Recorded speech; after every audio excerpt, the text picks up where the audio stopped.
Scene 5, take 1. Great. So to start, would you just want to introduce yourself? My name is Claire Salama. I am a sophomore. I am majoring in digital media production and minoring in art. I am autistic and ADHD. My autism and ADHD has caused me a lot of anxiety. Like I get very anxious with writing and like new situations, emailing professors and stuff. Hi, my name is Angelique. I'm also known as Angie. I am a junior. My major is bio, and I am the president of the MVAC Club, which is the Manhattanville Valiant Excess Club. My disability is known as Escobar syndrome. It's a rare disability. It affects my legs, so when it comes to walking, I can't walk long distances, and when it comes to stretching them or extending them, it's hard to extend because my hamstrings tend to get tight, and it just makes it a bit harder to get around. My name is Alan Yu, and I am currently getting my second master's in teacher. And I live on campus. I have cerebral palsy, and that I'm quadriplegic, so my disability affects all my limbs. I can't walk on my own, obviously. So I use this wheelchair. I'm pretty strong in my limbs. I obviously have a speech impairment, but I don't think it's that bad.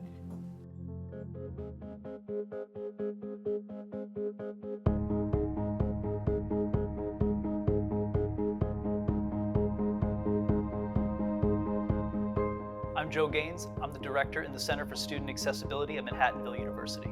Hello, I'm Kate Shannon. I'm the assistant director of the Center for Student Accessibility at Manhattanville University.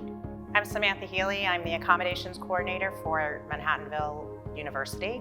The Center for Student Accessibility is the office on campus that coordinates and implements accommodations for students who need academic, housing, or meal plan accommodations. We coordinate accommodations in accordance with the Americans with Disabilities Act, the Amendments Act, and the Rehabilitation Act of 1973. If you're a person with a disability, you have certain rights, and among those rights are the ability to access your college curriculum, the same as any student who is on this campus, disability or otherwise. The goal of accessibility and inclusivity is to make things equitable. So that doesn't necessarily mean that it'll be exactly the same for one person as it is for another person, but we're wanting to make it accessible to everyone. You know, I always tell students, anybody who asks, that there's no problem, no concern too small for our office. You can come into our office with anything. In addition to legal compliance, we try to promote an overall inclusive and welcoming environment for all students.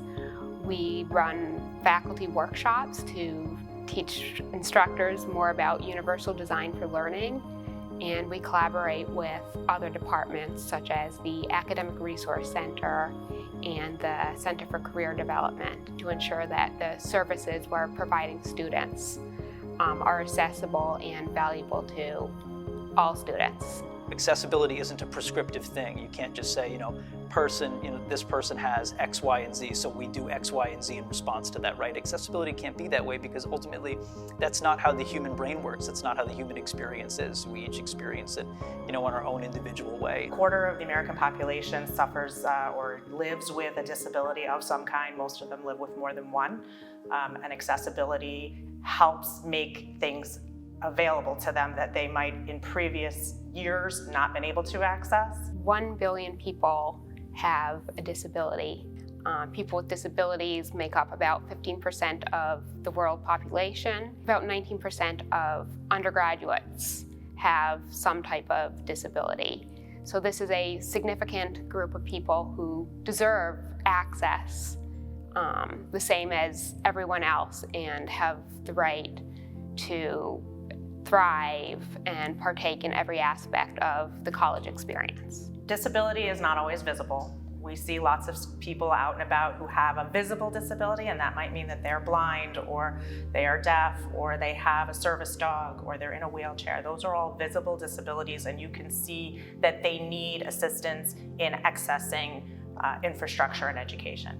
But the majority of the disabilities that we have on this campus and that are really prevalent in our country and in the world are invisible. So we're talking about disabilities that affect the way somebody receives language, the way they express language. It might be the way they read. It might have to do with being able to actually access the ability to use certain muscles in their body. These are types of disabilities that people are not aware of most of the time if they don't already have it themselves.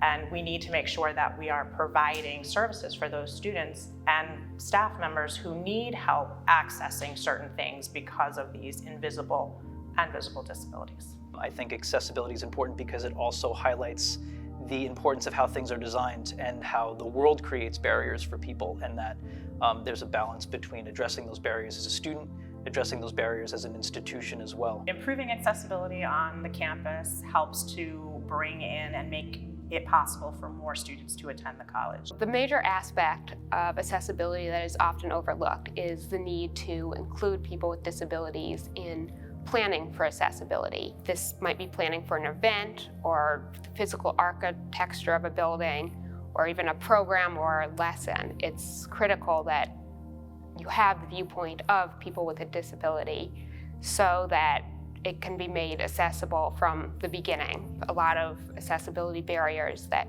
we deal with today, especially with infrastructure, are largely because they were designed with abled people in mind. Having autism and ADHD, it's caused me a good amount of anxiety with like homework and like emailing professors. But it's also I've came here because of the support programs in place like VLSP and PAC. PAC stands for Pathways and Connections. It is a neurodiversity program on campus.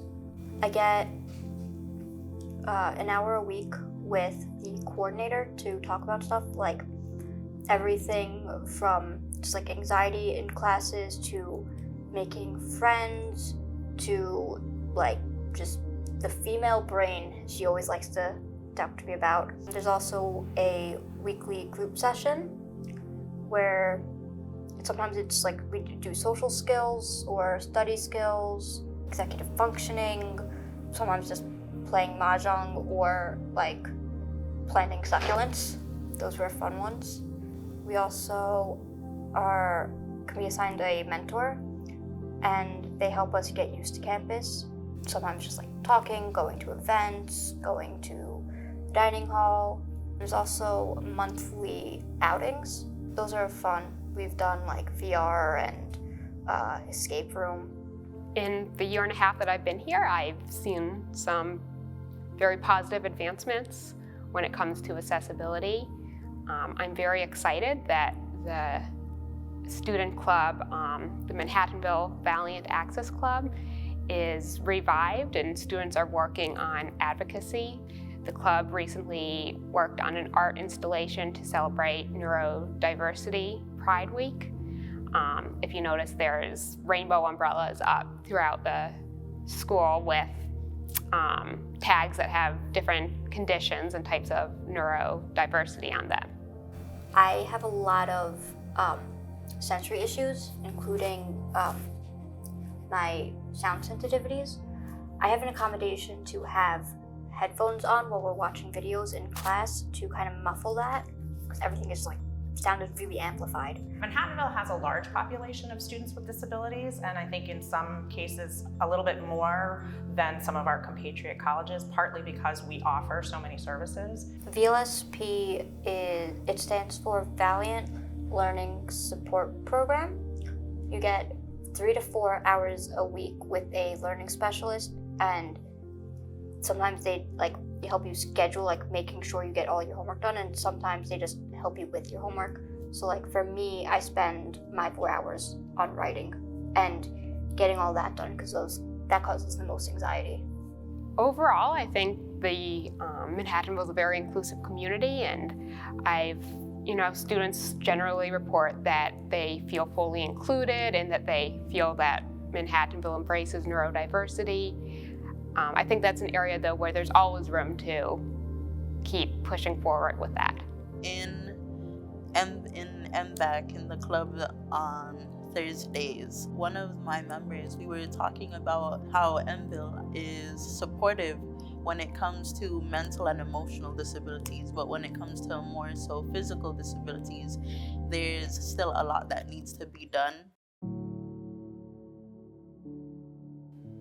The way that the layout of the campus is, it kind of gives me, I would say, kind of like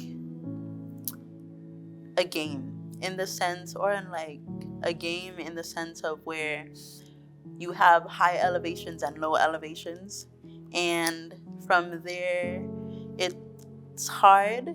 This is my first semester dorming on campus, and my mom didn't want me to rent a fridge and microwave, so she bought me one. And taking them out of the mailroom to bring it to my dorm in Founders made me realize some accessibility issues. So the first day, I had to take it through the service elevator, up through the cafeteria, and then out of Benzinger. The second time, I had to take it through the ramps, through the parking lot, up into Berman, up to the elevator, and then out into Founders. It made me realize how difficult getting into the pub would be for someone with mobility issues. Brownton has accessible doorways that lead into the building itself, but once the doors open, there's stairs.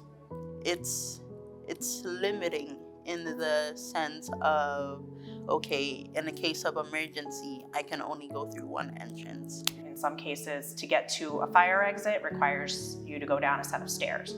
That's not feasible for students who have an impairment that affects their ability to walk. So they are then not safe when we have fire drills or an actual fire.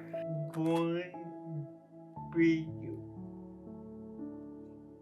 issue is the elevators in Brownton and the elevator in the castle.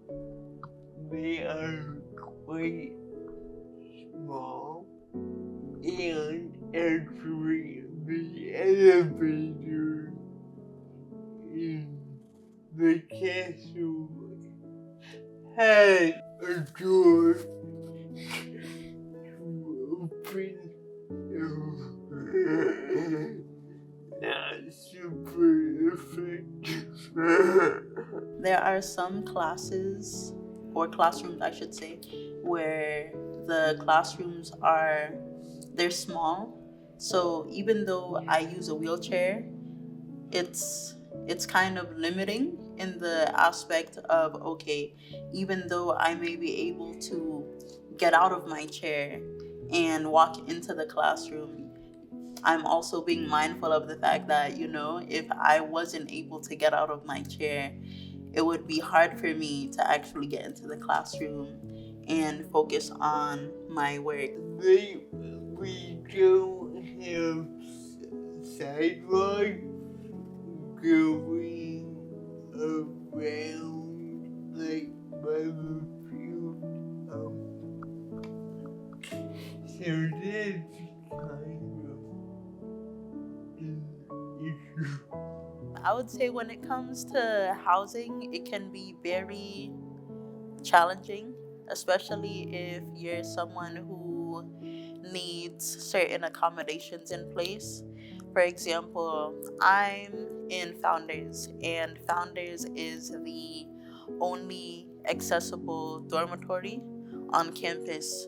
There's certain rooms that's allocated for those who need more space with a medical letter. As a first year student, their dormitory is Spelman.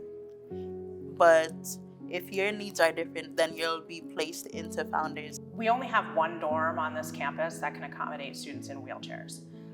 Right now, that's not a huge issue because we currently only have 2 students in wheelchairs.